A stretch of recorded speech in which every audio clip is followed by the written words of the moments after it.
Kasus pembunuhan Brigadir J dengan tersangka Irjen Verdi Sambo telah menguak satu fenomena menarik mengenai keberadaan geng di internal Polri yang sempat dikemukakan oleh Menko Polhukam Bapak Mahfud MD. Lantas, mengapa fenomena geng itu bisa terjadi?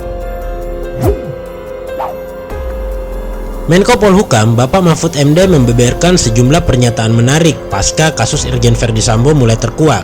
Salah satunya adalah mengenai eksistensi geng di tubuh Polri. Bapak Mahfud MD juga mengaitkan kasus pembunuhan Brigadir J dengan keberadaan para geng pelaku yang ditenggarai ada upaya menghalangi proses pengungkapan kasus. Begitu juga dalam kasus pembunuhan Brigadir J ini, sejak awal Pak Mahfud yakin kalau kasus ini bisa diungkap asal kita kawal dan awasi para ranjau geng pelaku. Sebelumnya, mantan Ketua Mahkamah Konstitusi itu juga mengemukakan istilah menarik yang juga masih memiliki korelasi dengan frasa geng, yakni mabes di dalam mabes. Seolah mengafirmasi analisis sejumlah pengamat, Pak Mahfud MD juga menyatakan bahwa di Mabes Polri terdapat beberapa submabes yang kemungkinan saling bersaing dan saling menyandra di balik upaya pengungkapan kasus terbunuhnya Brigadir J. Hal itu dikarenakan kasus terbunuhnya Brigadir J sampai sejauh ini telah menyeret beberapa perwira tinggi sekaligus pejabat utama di Trunojoyo III itu.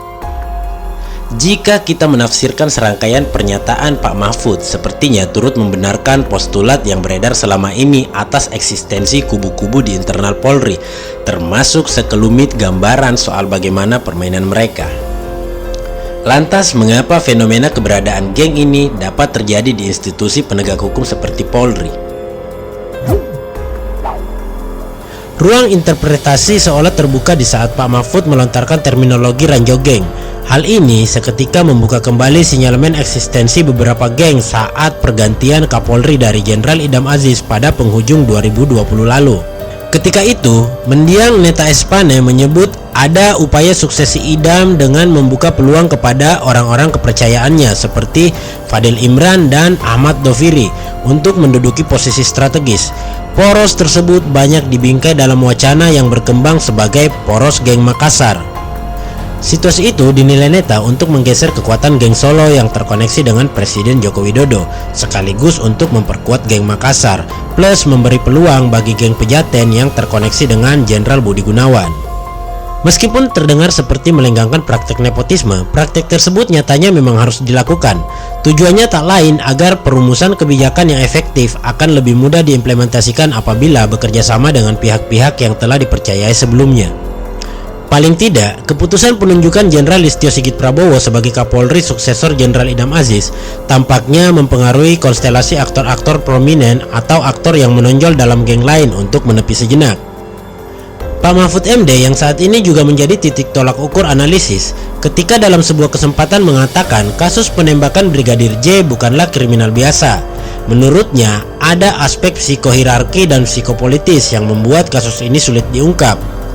Jika itu benar adanya, dengan kondisi aparat penegak hukum yang memiliki karakteristik seperti yang dijabarkan di atas, bagaimana negara memenuhi hakikatnya dalam sebuah kontrak sosial? Bagaimana negara mampu memberikan rasa aman dan keadilan bagi masyarakatnya jika di internal penegak hukum saja keadilan itu tidak terjadi?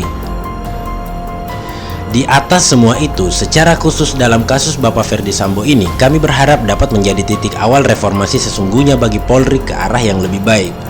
Sudah waktunya Polri membongkar habis para geng yang membangun submabes di dalam mabes ini agar tidak saling menghalangi untuk kepentingan kelompoknya dan kembali kepada tujuan kepolisian itu sendiri untuk fokus mengayomi dan memberi rasa aman kepada masyarakat. Salam Tribrata Catur Prasetya.